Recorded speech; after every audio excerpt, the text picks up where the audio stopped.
Polling బూత్లోకి enter అయిన తర్వాత ఒక అభ్యర్థి అక్కడ పోలింగ్ అధికారి ఉంటాడు, అక్కడ తనకిచ్చిన ఓటర్ స్లిప్ని చెక్ చేసి పక్కన అధికారి దగ్గరికి పంపిస్తాడు.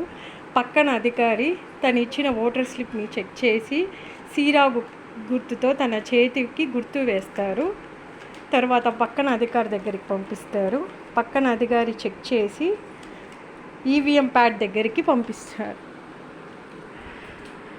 అలా వెళ్ళి తనకు నచ్చిన పార్టీకి ఓటు వేయాలి. ఓటు వేశారని ఎలా తెలుస్తుందంటే బీప్ సౌండ్ వస్తుంది. మనకు నచ్చిన అధికారి యొక్క గుర్తు పక్కన ఒక ఉన్న స్విచ్ ప్రెస్ చేస్తే బీప్ సౌండ్ వస్తుంది. అంతటితో మన ఓటు మన వేసే ఓటు నమోదవుతుంది, అంటే ఓటు ప్రక్రియ అయిపోతుంది. అలాగే యథావిధిగా ఇంకొక అభ్యర్థితో ఇదే ప్రొసీజర్ ఫాలో అవుతారు.